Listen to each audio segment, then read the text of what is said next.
오늘은 우리가 베드로전서 첫 번째 시간으로 택하심을 받은 나그네라는 제목으로 같이 말씀을 나누도록 하겠습니다.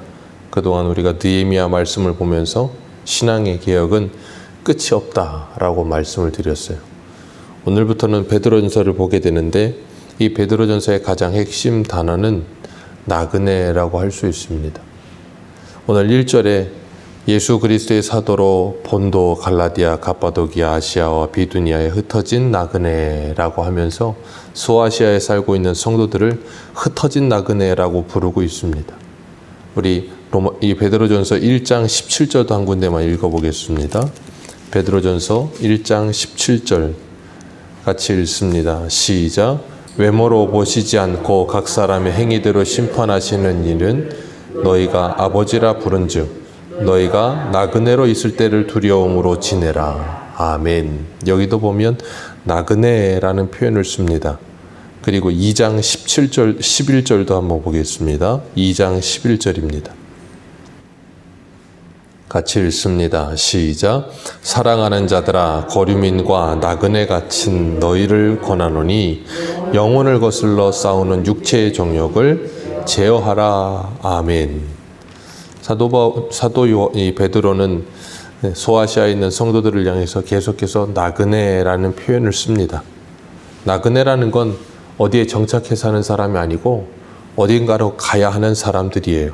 떠나야 되는 사람들을 나그네라고 하는데 베드로 전후서는 이 기록 당시가 AD 64년 초 정도 되고 사도 베드로는 AD 한 64년 말 65년 초쯤에 이제 순교하는 것을 우리는 알 수가 있습니다. 그가 전에는 이 죽기 전에 마지막으로 기록한 이 성경이 베드로 전후서인데 그가 이스라엘을 떠나서 로마에 거주하면서 그 인생 마지막에 이 베드로 전후서를 기록하게 돼요.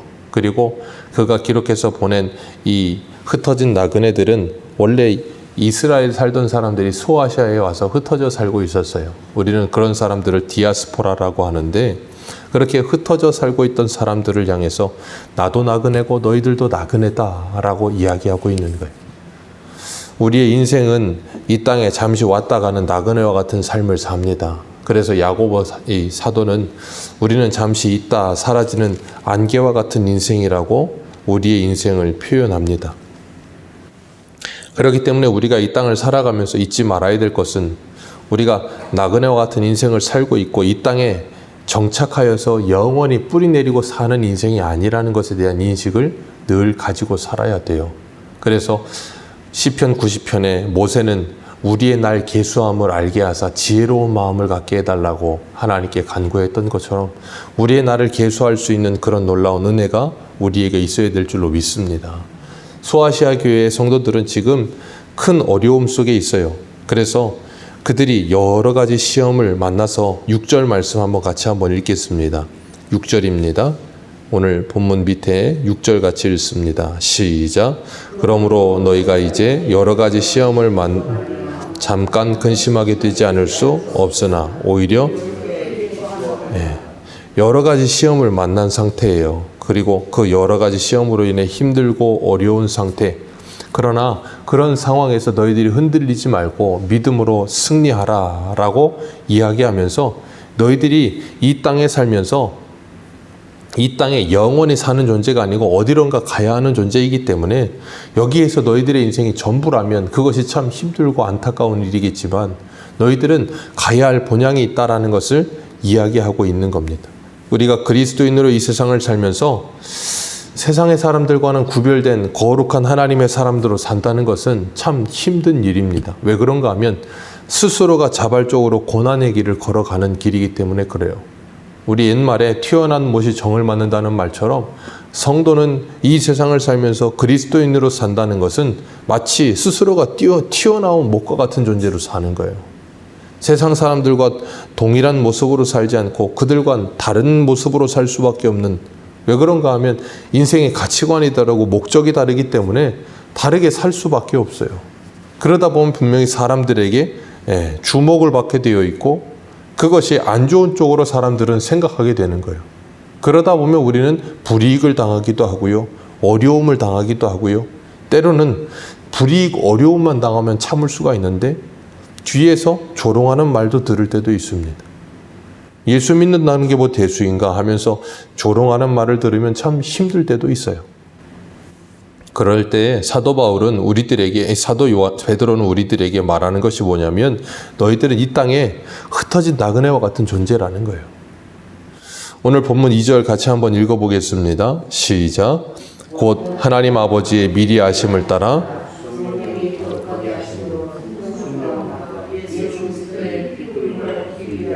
택하심을 받은 자들에게 편지하노니 은혜와 평강이 너희에게 더욱 많을지어다. 아멘. 여기 보면 하나님 아버지의 미리 하심 그랬습니다. 바울은 에베소서 1장 4절에 창세전에 그리스도 안에서 우리를 택하사라는 표현을 쓰기도 했죠. 우리로 사랑 안에서 그의 앞에 거룩하고 흠이 없게 하시려고 그 기쁘신 뜻을 따라 우리를 예정하사 예수 그리스도로 말미암아 자기 아들들이 되게 하셨다. 우리를 택하시고 하나님 앞에서 거룩하고 흠이 없게 하시려고 우리를 택하셨다. 그렇게 말씀하세요. 하나님께서 우리를 미리 아시고 성령이 거룩하게 하심을 따라 순종함으로 예수 그리스도의 피뿌림을 얻기 위해 택하심을 받은 게 우리들이다라고 이야기하고 있어요. 그렇기 때문에 우리는 이 세상을 살아가면서 세상의 사람들과는 다른 인생의 목적을 가지고 산다는 거예요. 우리의 인생의 목적이 뭐예요? 거룩이에요. 하나님께서는 우리를 택하시고 우리를 거룩하고 흠이 없는 하나님의 백성 만들어 가시기 위해 이 땅에서 우리를 하나님의 백성으로 부르셨다는 것을 기억하시길 바랍니다. 그래서 우리 한 군데만 읽겠습니다. 조금만 앞으로 가셔서 히브리서 11장 13절 보겠습니다. 히브리서 11장 13절.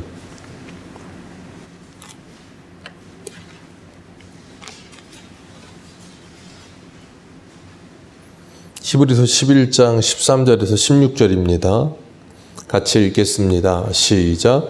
이 사람들은 다 믿음을 따라 죽었으며 약속을 받지 못하였으되 그것들을 멀리서 보고 환영하며 또 땅에서 외국인과 나그네임을 증언하였으니 그들이 이같이 말하는 것은 자기들의 본향 찾는 자임을 나타냄이라.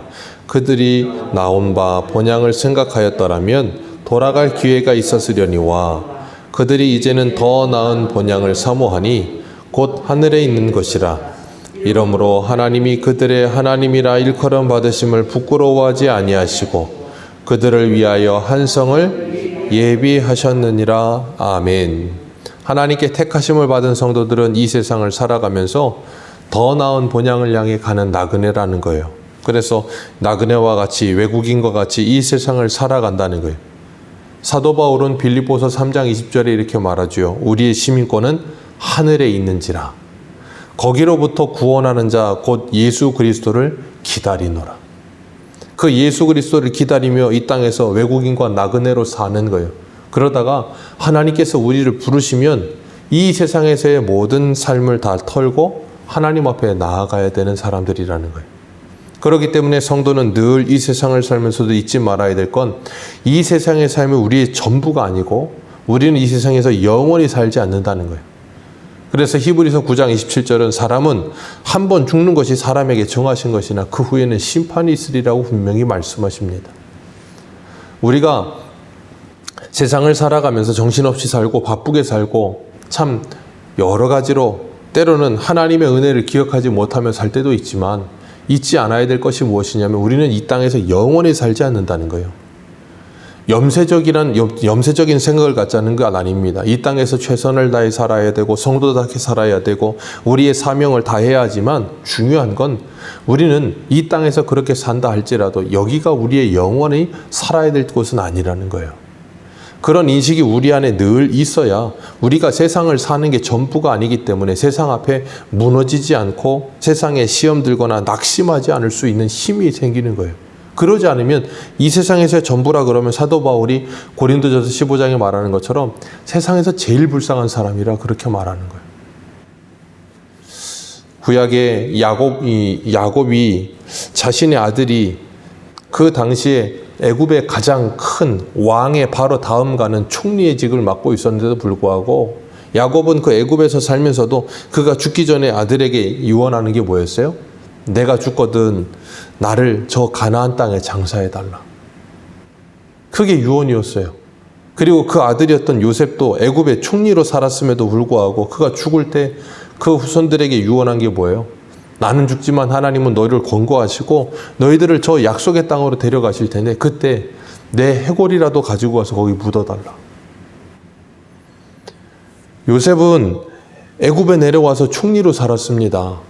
내려오는 과정과 거기에서 당하는 모든 어려움이 있었지만 그는 죽는 날까지 애굽의 총리로 살아요.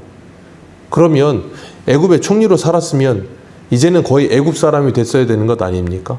한 10대 후반에 애굽에 내려와서 죽는 날까지 애굽에 살았으면 애굽 사람 됐어야 되는 거예요. 그런데 이 요셉은 항상 저 가나안 땅을 생각하며 살았어요. 애굽의 총리로 살아도 나그네로 살았고요. 애굽의 총리로 살아도 외국인으로 살았던 거예요. 성도가 바로 이 세상을 살아도 그런 모습으로 사는 거예요. 이 세상에서 아무리 잘 나가고 이 세상에서 아무리 못 나가고 아니면 이 세상에서 많은 걸 가졌고 이 세상에서 적은 걸 가졌고 중요하지 않아요. 성도는 이 세상이 전부가 아니고 우리가 가야 할 곳이 있다는 거예요. 그래서 우리 히브리서 찾으신 김에 11장 24절 한번 봅니다. 히브리서 11장 24절에서 26절입니다. 같이 읽습니다. 시작.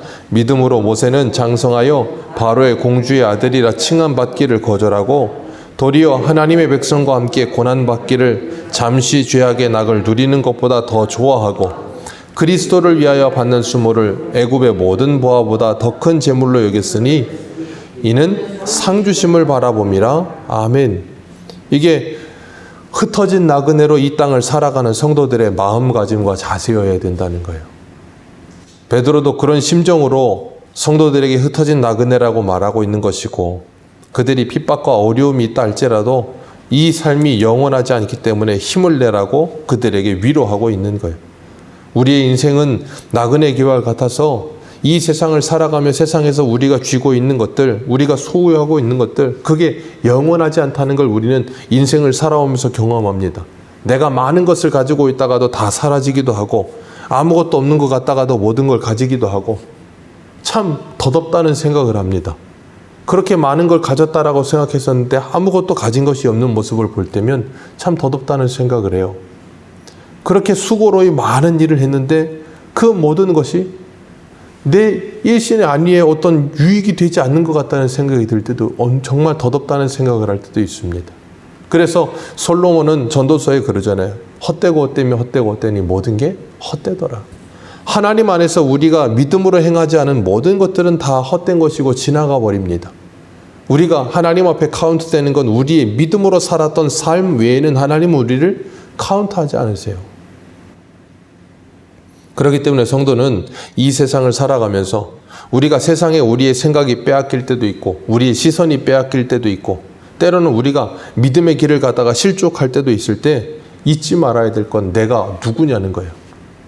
베드로는 이 베드로 전서에서 그리고 베드로 후서에서 우리가 예수 그리스도를 믿는 하나님의 자녀로서 어떻게 살아야 되는가에 대한 부분도 이야기를 하지만 그것보다 더 중요하게 이야기하는 게 뭐냐면 너희들이 누군지를 알아라 라고 우리의 정체성을 계속해서 이야기해요. 그러니까 우리가 이 세상을 살아가면서 내가 믿음이 흔들릴 때 내가 신화의 길을 가면서 자꾸 세상으로 마음이 쏠릴 때마다 잊지 말아야 될 게 뭐냐면 내가 누군지를 기억하는 거예요. 내 정체성을 회복하면 우리가 여기에 왜 있는지 뭘 해야 되는지 그리고 나는 어디로 가야 되는지에 대한 확실해지는 거예요. 그래야 성도가 성도다워질 수 있는 겁니다.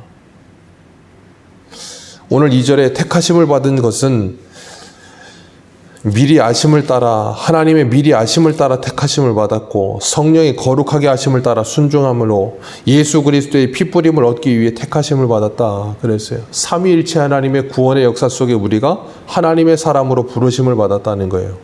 그렇기 때문에 우리가 잊지 말아야 될 것은 로마서 8장 29절에 하나님이 미리 아신 자들을 또한 그 아들의 형상을 본받게 하기 위하여 미리 정하셨으니 라고 표현하세요. 하나님이 미리 아신 자들을 그 아들의 형상을 본받게 하기 위하여 예수 그리스도를 본받게 하기 위하여 우리가 이 땅에 존재하는 목적이 가장 우선되는 게 거룩인 줄 믿습니다. 예수 그리스도를 본받는 것이 우리들이 이 세상에 존재하는 가장 큰 이유예요. 이 땅에서 내가 성공하고 이 땅에서 내가 대단한 일을 많이 하고 이 땅에서 내가 업적을 많이 그게 우리의 인생의 목적이 아니에요. 예수 닮는 게 우리의 목적입니다. 거룩해지는 게 성도의 목적이에요. 그걸 우리는 잘 살았다라고 표현하는 거예요. 하나님은 그걸 기뻐하시고 그것을 잘 살았다라고 말씀하세요. 그렇기 때문에 우리가 이 땅을 살아가면서 오늘 본문 뒤에 베드로전서 2장 9절을 한번 내보겠습니다. 2장 9절. 우리가 예수 그리스도를 본받는 삶을 살아가면서 뭘 해야 되는가? 2장 9절 같이 읽습니다. 시작.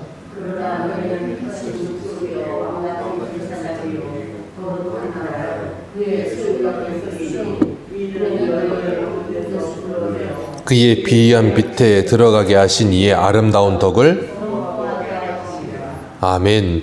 아름다운 덕을 선포하게 하려 하심이라. 옛날 성경은 선전하게 하려 하심이라. 쉽게 말하면 전도와 선교라는 거예요.